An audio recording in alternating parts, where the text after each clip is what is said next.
just my look.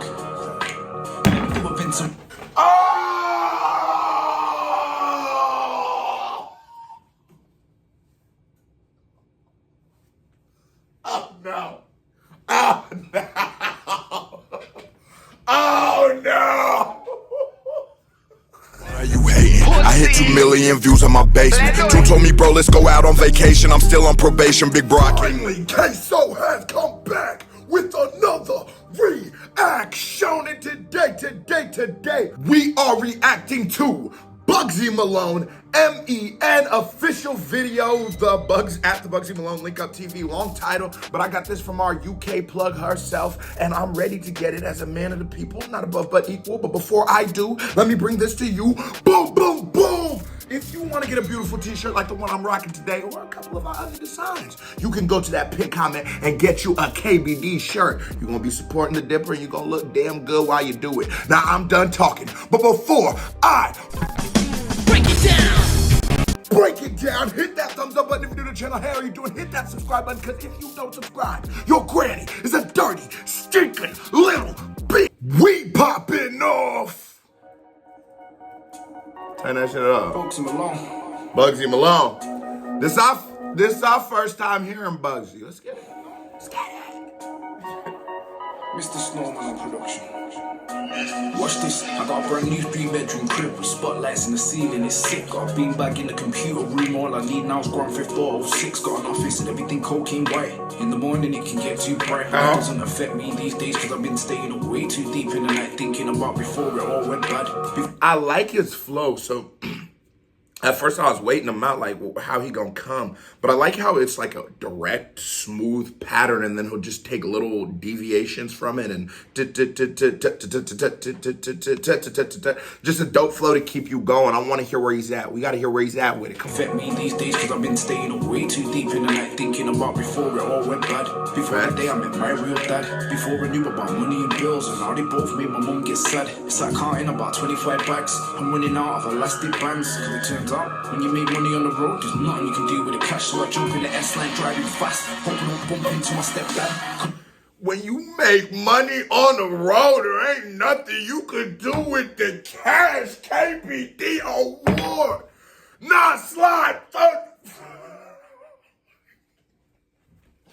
As a former reformed ex-dope boy myself, that's such a true sentiment. You know, some people think that, you know, the lure of that lifestyle, you know, hopping in traffic, moving these beanbags, doing whatever you call it, you know what I'm saying? The allure is that you will get fast money, but you don't ever think about the fact that it's fast money you can't even spend. For most of us, you'll end up with a criminal record. So like buying houses, renting apartments, even if you have the money financially, they're not gonna rent to you, you're not gonna buy shit like that. Things like that take proof of income, what you gonna tell them niggas you was selling crack?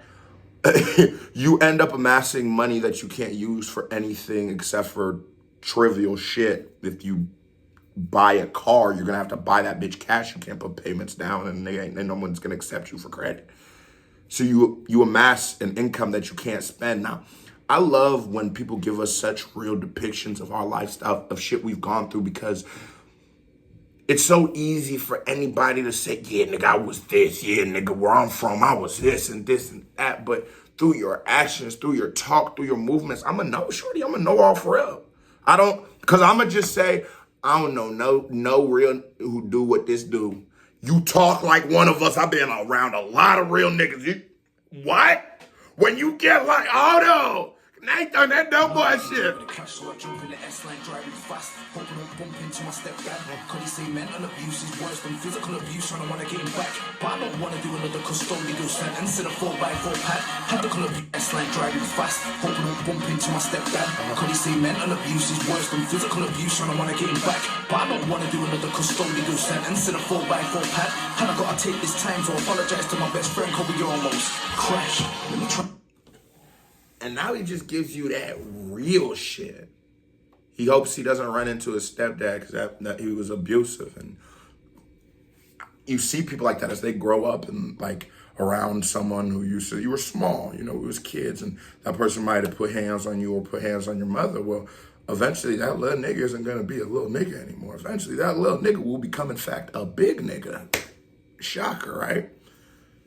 And he gonna become a big nigga, and a big nigga with a lot of resentment towards you. The person who was doing this to, you know what I'm saying? He's gonna grow to have a lot of resentment towards you because you were like the embodiment of evil to him. So then he essentially saying, I want to do this nigga dirty, but I don't want to go back. I don't want to go to do another bid in the joint. Now, Bugzy's, the way he's spitting it, because of the flow, and like this beat is like a different type of beat than what I would normally listen to. It doesn't elicit that like, but the bars resonate. I will always enjoy when somebody is able to give me the full experience of their brain.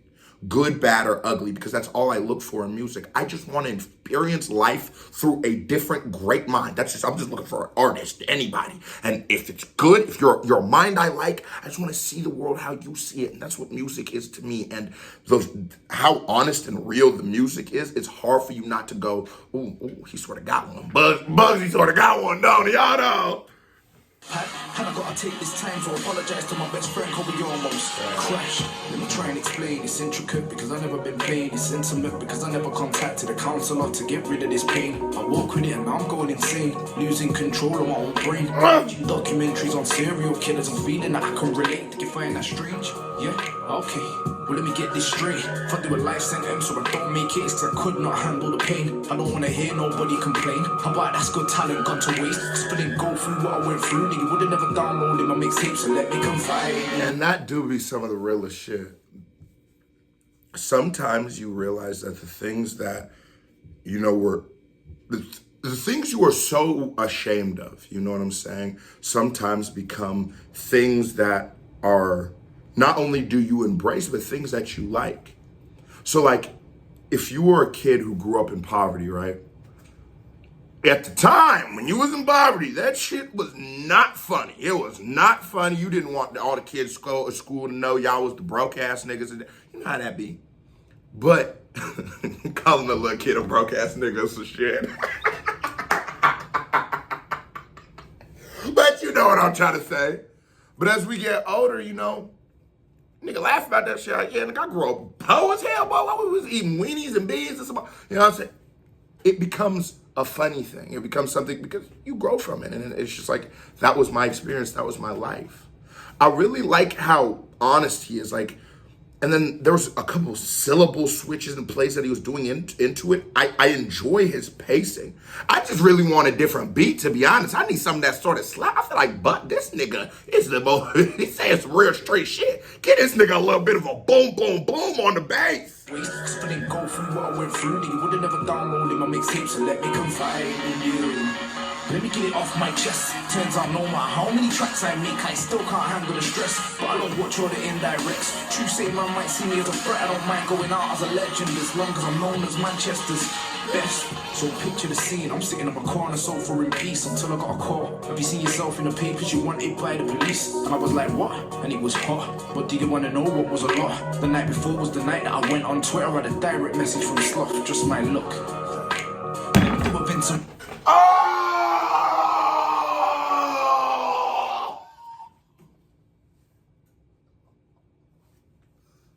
No.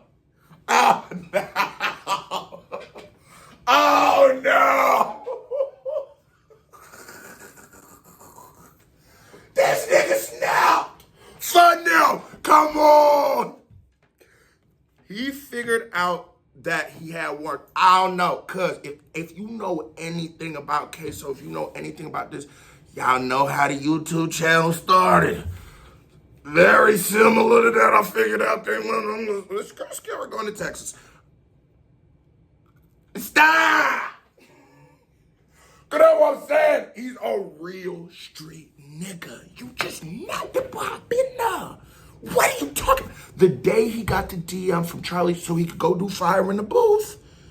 Figure out he has a warrant. Okay, I probably can't go do that right now. Or does he do it? Did he end up doing it? Did he do it? On some Ghostface Killer shit? Did he do it? Went on Twitter, I had a direct message from Sloth, just my look. Let me do a Vincent Van Gogh, cause you know I paint pictures with words, and I still not published one book. I was in Panacea trying to get to the bar, and my man didn't want to let me pass. Pushed me into a family of brothers. Before you knew it, I'd already been cracked. But let me remind these fools.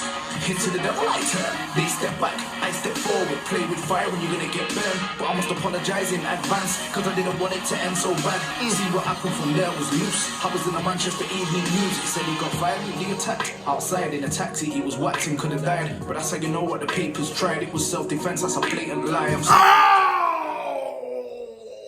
Oh, free the innocent. Jamal, he talking that real shit, cuz. Oh, you gonna love this one, Jamal? Nah, Bugzy Malone, I ain't know this nigga was gangster like that. I still be shocked that they diss gangster in the UK. I know y'all gangster, but goddamn. It be so real, you gonna know. Don't let these internet thugs confuse you, shawty. There's just certain little things that if you've never experienced it, you wouldn't know. You don't get that. You've never been on the run. The little things, because one of the scariest parts of being on the run is you have to become a shadow, right? Well, in the middle of becoming a shadow, you're still amongst the world. You're still in the mix. Things are still happening. You still got to go see your mom. If you got kids, you still got to go see your kids. The way he's able to, it's just so real. It's just genuinely so fucking real. And for a culture that is supposed to be founded and just based in reality, it is a shame that sometimes how much these niggas be capping in our shit. And I'm not saying nobody in the UK cap because they're rappers and rappers lie. But I'm just saying that when it's real, you gonna know. There won't be no questions asked. You go look at the motherfucking album cover. It's 2 mugshots of me. You go look at he pulled up the shit. When he did that, I said, oh no, he want us. Cause I put it on the album cover because it's we ain't ever gonna question what I've been through. It's there. It's just you see, you put it in the video. It's nothing to be ashamed of. It's just something that happened. Fuck it. It was self-defense. You blinked the nigga? Did Bugzy? What Bugzy do? Drop it in the comments, but don't be say it in code or something. Like, come on, you can't be snitching. I think could have died, but that's how you know what the papers tried. It was self-defense, that's a blatant lie. I'm stereotyped. And do you want to know why? I'm a different guy. When I was about 8, my mom moved to an area that was heavily white. I was in school looking like Wesley Snipes. Ben Sherman's in a second-hand bike. Feeling like a donut because I'd already been stabbed by the time I was year 9. Mom didn't want me to see my side. Told me that too many people died. Between like 91 and 99, there was a gang war and violent crime. And that's such a real thing. If you even look like, he talks about his mom taking him to like a white neighborhood. And then I relate that to myself and like thinking of like being a first generation Nigerian person in America and going to school at Freestrom. All white folks in my elementary school. Come on now, people with me. It's in Nebraska now. And you look at, and that's such a thing. Because you start as a child, you would then long for what is familiar to you, what looks like you. You want to be in the midst of a bunch of niggas who look like you, who wants to be the one kid who stands out. And being a kid, that's not fun. As you get older, it's cool. But as a kid, standing out ain't fun. You sort of just want to go with the crowd, you just want to fit in. And you have one definable feature that just you will never fit in. No matter how much they lie and pretend, there's a distinguished difference between us, right? And you get that. But because you've then lived there, it's almost like amongst your own people, it puts a taint on you. So when you go back to your own people, they start telling you how you talk different, how you walk different. They start looking at you like you different. Then you like, nigga, what the fuck? What? You be so goddamn confused. You be, when I talk like what I'm like, okay, I guess. All right, okay. Too many people died. Between like 91 and 99, there was a gang war and violent crime. My uncle's face got tore up by the pellets of a shotgun like Frankenstein. I was sat with him in an M3 that could do. I'm not even gonna lie. Even as his flows progressed and as the story progressed, the beat became better to me. The problem I have with the beat is Bugzy, it's gritty. This shit is gritty. And I think because That is what bass is used for in rap. That's why if you listen to drill or like gangster rap, it's going to be very bass centric. It's a jarring, gritty sound, and it's a heartbeat. It's the bass. So with it, my natural inclination is to go, nigga, put some bass on this bitch. But do you know one reason why I actually am sort of starting to like this is because I was speaking for gangster rap, trap music, drill, all those kinds of sounds, right? There's a certain sound to it. But if you go into a more lyrical sounds, they use less bass because it is less distraction to the words. Lyricists want words to exist. Bass drowns. You know, you hear when the bass comes on in a car with some subs, you don't hear shit anymore. It's just boom, you know, because bass is drowning. And if you're saying something, sometimes you don't want to be drowned out.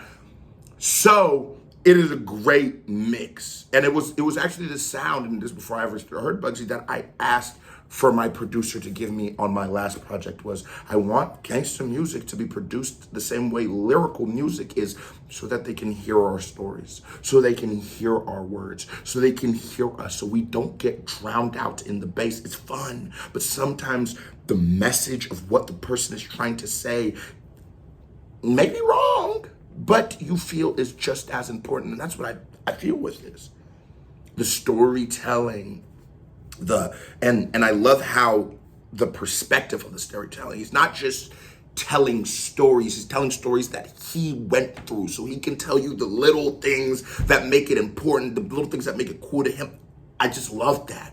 The pacing, the flows, the way he was able, what he's saying, how real, the nuance, the vibe. Like, now, if you've been there, you know that. Now I'm gonna ask niggas, where the fuck Bugzy Malone at now? This is our first time. Is he dropping shit? 4.5, one hand holding the steering wheel. I was sat with him in an M3. Crying. My bad. My uncle's face got tore up by the pellets of a shotgun like Frankenstein. I was sat with him in an M3 that could do 0 to 60 in 4.5. One hand holding the steering wheel.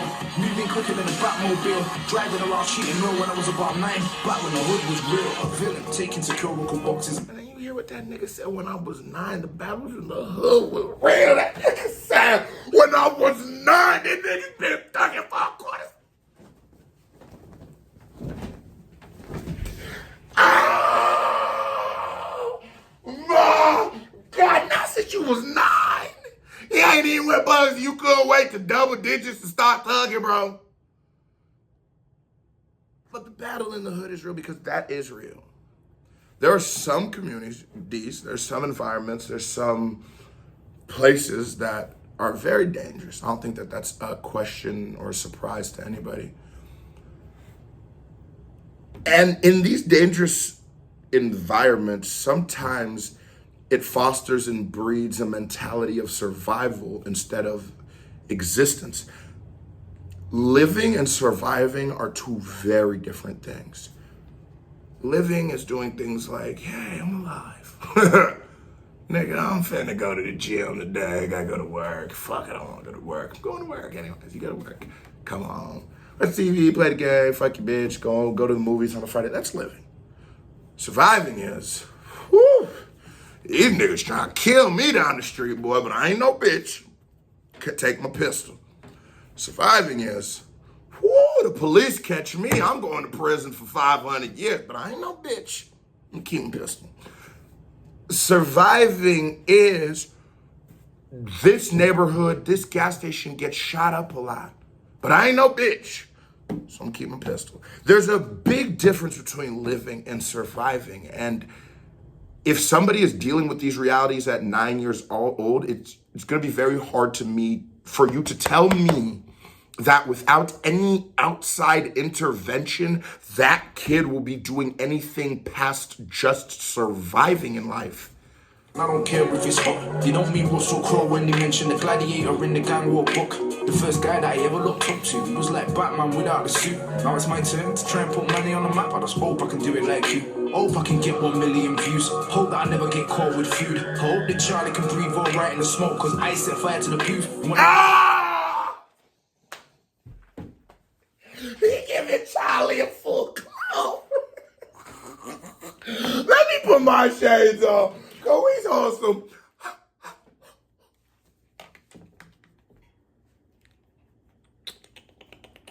cool shit money. Let's talk about some cool shit money. That nigga told him, he said, he can breathe it and smoke this. I'll fit the fire in the book. Stop playing with him. And I gotta just see it for context. Holy shit, he got 40 million views. Hey, man, shoot for the stars. Yeah, that shit makes that shit hit so much better. You know, like, to me, a real nigga is somebody who can look at other people's successes and live through them. Like, you can see someone want something so bad, and just the fact they got it, that makes you feel good. Nigga just wanted one and got 40. Lord knows how many he has on his channel in total. That's motivation. That's inspiration. That's that real nigga shit. I'm not gonna lie. Bugzy is checking almost every... Actually, I don't know what box he wouldn't be checking. He's checking every box as he's going. This is the message there. It's a pacing I like. The vibe I like. And you have to be someone I can believe in. You know, one of the dopest things I think about reactions or music is that we find ourselves in music. You know, you identify so closely with our favorite musicians. Sometimes we look at them as like a friend. Like, you damn near, like, something happens to them, you feel fucked up. Your favorite celebrity passes, you feel like you lost somebody. And so the exploration of that is the beauty of music. And that's what I love to speak to of the reactions, is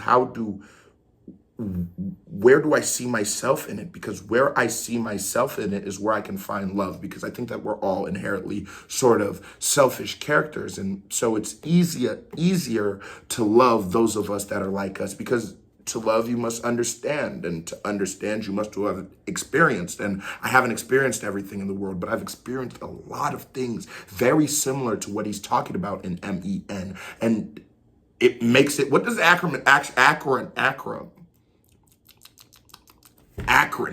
stand for? Grime was English, hip-hop, forget about all the tunes. Forget the playlist, I wanna go down.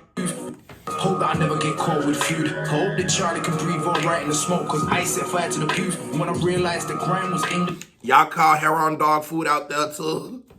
Cause if y'all call hair on dog food out there too, this nigga might adjust. If not, I'm gonna let you get away with it. But if y'all call it dog food out there, I might never get caught with food. If y'all call it dog food out there too, boy, you better not. Y'all better not. Because that might be the hottest shit this nigga ever thought of in his life. If he said that. Hope that Charlie can breathe all right in the smoke. Batman without the suit. Now it's my turn to try and put money on the map. I just hope I can do it like you. Hope I can get 1 million views. Hope that I never get caught with food. Hope that Charlie can breathe all right in the smoke, cause I set fire to the pews. When I realized that grime was English, hip-hop, forget about all the tunes. Forget the playlist, I wanna go down in history like Tutankhamun. And he said, I forget the auto-tunes, forget the playlist. I wanted to go down in history. Like, that's that real shit. It's just so much different. And I think that's what makes it so much more epic. And that's what gives it the stakes. When people aren't just competing at such a surface level. Yes, we're all on the pursuit of money. We all have jobs. Yes, we're all on the pursuit of little things like that, right? But greatness and legacy should always stand above that pursuit. That pursuit of the just easy successes, that pursuit of just what everyone wants you to do, that's the easy one. But the pursuit for greatness, the pursuit for history, the pursuit for your last name, you know, and that's the thing. You have to learn to hustle for your last name and not your first. You want to create a legacy. And when someone is trying to do it, it's amazing. It's like when you watch Messi play opposed to some jabot on a 1-year contract. There's just a lot more stakes. I just seen a clip of his nigga hitting a fucking little penalty share. Boy, the bitch just hit. You know what I'm saying? He ain't on backer no more. Cause I ain't watched soccer since I left Nigeria. Messi ain't on backer no. Barcelona no more. What the fuck? And then Shorty gonna tell me some Rooney don't play soccer no more. Rooney was my nigga on the hood. I used to get on that nigga with pads. Cause that nigga was so strong with it. That nigga Ronnie kicked the ball. I swear to God, I could not miss with Ronnie, nigga. Bitch. But I fuck with Chelsea too. I was really a hopper. All the tunes, forget the playlist. I wanna go down in history like Tutankhamun. Bugzy Malone. Bugzy Malone. I dedicate this one to Dean, my little cousin. Did he get a fire in the booth? Rest in peace, fam. Did he get a fire in the booth? Because if he has one, that's coming. Did he get a fire in the booth? Drop it in the comments. Let me know.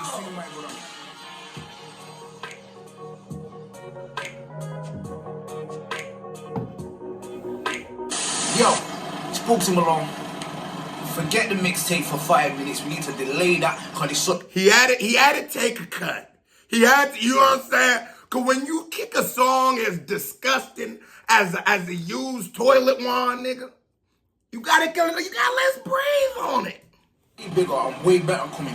0161, money on a fucking mat, you boy.